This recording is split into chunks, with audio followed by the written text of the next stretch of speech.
I want to switch gears a little bit and talk about the upcoming versus between 3 6 Mafia and Bone Thugs and Harmony. They just announced that. I think it's supposed to happen in a few weeks from now. So, what's your thoughts on that coming up? Well, I like Bone. I always did. I always did like Bone. But I mean, 3-6 gonna crush them, dog. I mean, I'm not. I don't want to. Somebody gonna say I'm being biased, but I mean, hey, man, I like Bone. I do. I always did. I always I got Bone in my on my phone right now. Like they old stuff. Like they hard. And I mean, one thing I say about Bone, man. Bone when they came out, boy, man, the way they was spitting, whoo. Yeah, but I can't take nothing away from that. Them dudes was hard as a fool, bro. They still hard. Bone's still hard. Yeah. Oh, they still hard. I seen something Busy Bone was doing. I think he got a son be rapping too. Man, he was going in on that song. I said, ooh, man, he still got it, man. Yep. He's still busy. To be honest, I don't know what he's doing out here. Shoot, he might need to get with some of them producers, man, and he could turn up because Busy hard. Like them dudes still hard, man. They need to come out with some more albums, man. Like to be honest, because Bone had their own, and then Bone had a unique style. You know what I'm saying? And so I mean, hey, it's gonna be a good versus, man. It's gonna be a real good versus, man. But if you want my honest opinion, man, I just think the 6 gonna take them down because 3-6 got them. They got them smashes, man.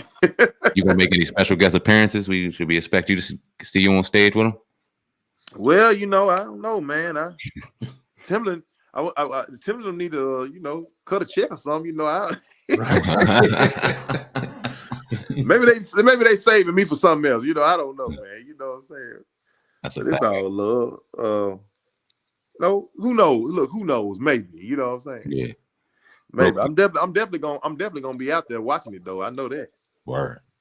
You talked about the youth last time we were on the show, especially in particular in Memphis, and we just have to pray for them. There's a lot going on, and you've been outspoken about people being careful going down there for a very, very long time.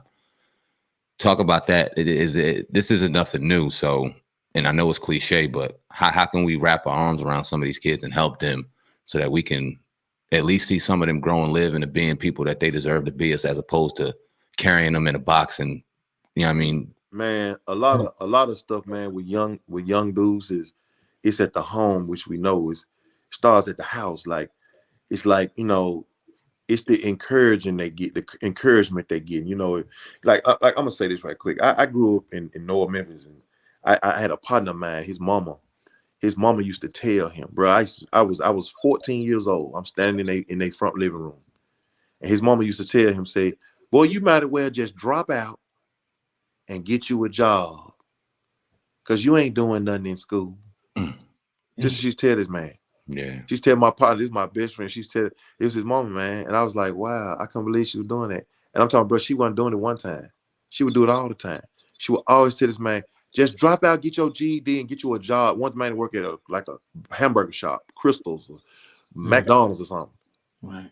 And it was all really, as I got older, I kind of thought back about that. I said, oh, she wanted him to bring a check up in there so she could use the money. Yeah. Crazy, bro. Yeah. I was 14, but he was like always older than me. He was like 16 or 17. And I used to be like, wow. She just tell that man he ought just drop out. He ain't gonna do it.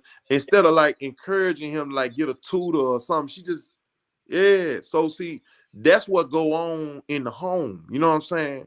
And when that's going on in the home, well, bro, like why wouldn't a dude join a gang with he think he doing something now? Like he think, and then then you see mama in the house, and I'm not talking about women. I mean, they do the best they can, I guess, but you can't have a dude beating you up in the house.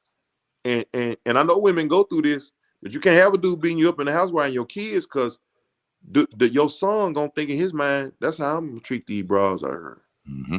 Yeah, I'm gonna beat him. Then he gonna be whooping. And he ain't gonna respect you like that. He ain't gonna respect you. And it's like, man, it's a lot on the women. I ain't gonna say it ain't. It's a lot, because the man is dead, or the dad is dead or in prison. But how we can help the youth is this: you got to get into them. You got to catch them when they little. Yeah. Like you got to catch them when they little and get in them big brother programs and show them another way. You know, a lot of young dudes, man. People always talk about the young dudes. I do that too. I try to bite my tongue on it though, because they be like, oh, they crazy. They is, but a lot of them, man, they just don't know nothing. You know what I'm saying? Like it's not their fault really. It's just their upbringing. You know what I'm saying? Like, you know, if mama ain't being a real mama and daddy gone, I mean, who he gonna look up to? Yeah. I mean, if his brother running up under an OG that's really a slow G. I mean, you know what I'm saying? Like, who he gonna look up to? I mean, what he got? Yeah. You know, it's that's what's going on, man. And then, you know, it's a lot of you know, I saw the guy his life story, Lil Yummy. Remember back in the days, Lil Yummy, the little boy that got killed in Chicago. And I saw his story, and I never paid attention. When he got killed, I was locked up. I heard about it, but I was locked up.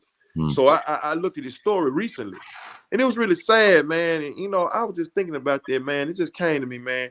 It just like, it was showing how he was getting child abused and all that, going in different, running away from shelters. And see, that's what's going on out here right now. It's the same thing. It's the same thing. It's not no different. And then, you know, when you have that going on, a child is trying to find his way in life. And see, when you young like that, you believe anything. I know I was like that. Yeah. Yeah, when you're a kid, you believe anything. So it's like, you know, man, ain't no Santa Claus. We got to go out here and rob something. We got to go out here and break in something. And then when you get praise, you want some praise of the kid. You want somebody clapping for you. That's why kids be in school, they need encouragement. So they're being encouraged to commit crimes. Because guess what? Ain't nobody clapping for me, and my mama ain't clapping for me. She's sitting over there high with a needle up on. See, that's what I'm saying. See, when that's going on right there, and then when you say, man, these young dudes, they crazy, man, you can't get mad at them, man. That's right. That's why, man, he's a young man. I'm gonna treat him like a man, respect him as a man, and I understand his situation, because if he got nothing to stand on, he got nothing to stand on.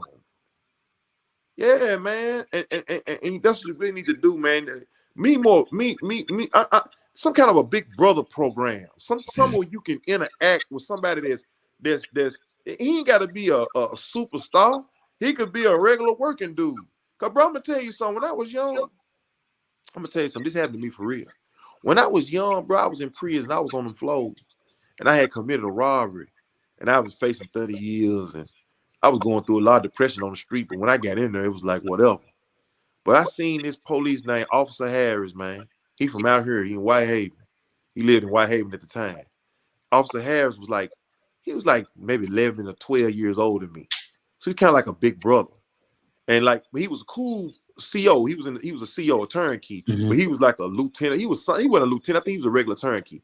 He was a cool dude. He was telling me about what's going on the street and stuff. He was in Memphis. And you know, I looked up the dude, because I said, man, dude, come here, man, do his job. I said, man, like, that's what's up, man.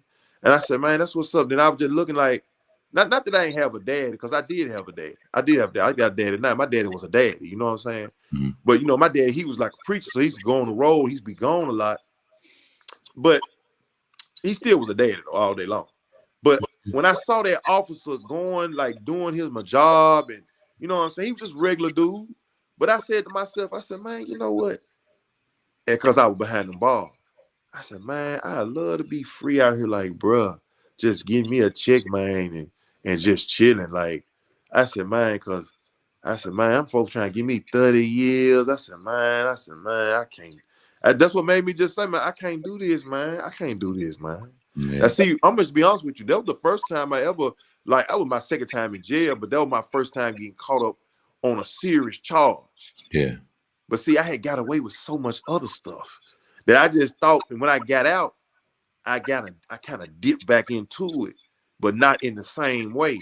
But then it's like something just clicked in my brain, man. I started making that rap money. I said, man, I started paying them tithes and offerings and trying to halfway, trying my best to, turn toward God. And man, it just, excuse me, I just got it. The Lord just led me away from it. I just got off of it. But then I went to jail for them guns. But like I said, them guns were really a humbug.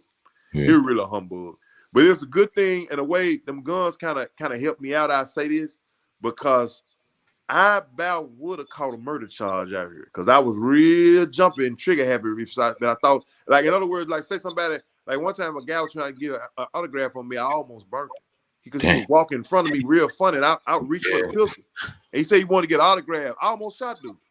And so, you know, like, it was kind of good I got them guns out my hand because I would have did something stupid because then I was kind of thinking, you know, like, man, look, I don't know, you know what I'm saying? But nah, man, we need more big brother and big sister programs. That's what we need, for real.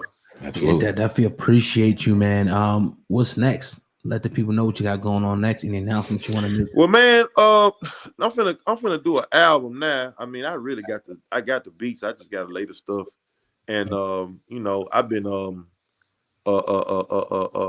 we got like a little. I'm doing this. I'm trying to get this TV series, which it ain't trying. I'm gonna get this TV series. I'm plotting it out, you know, planning out. It's gonna be like about my life. Juicy got a situation. We got a situation coming out, and but I'm doing something like kind of like the Netflix, you know, like the BMF type thing. Like, you know, I want me something like that, you know. Yeah. I got so much to talk about, bro. I'm just gonna be real. Like a movie, it ain't gonna be enough time. It ain't gonna be enough time in a movie. It's gonna have to be a series. Like, you know, you get more money on streaming anyway. So your voice resonates throughout the community, throughout the culture. So you do something like that, I'm sure it'll do real well, man. We definitely appreciate your time, Project Pack, on the Hip Hop Uncensored Podcast. Drop your social media handles, brother, before we get up out of here. Oh man, just reach me on Instagram, Project Pack. Project Pack, just hit me up. You know what I'm saying? Let's do it. Indeed, man. We're gonna throw you a flyer if you don't mind sharing it. That would be dope. Oh man, it's all good, man. Well, y'all in Jersey now? Y'all in South Jersey, yes, sir. Oh, okay, for sure. Yep. Look, man, y'all be safe up there, man. I know it's freezing up there. Like a motherfucker, man. But we appreciate you, bro. We trying to stay warm, man. We definitely appreciate Project Pat on the Hip Hop Uncensored Podcast. Till next time, brother. We appreciate you. For sure. Indeed. Salute.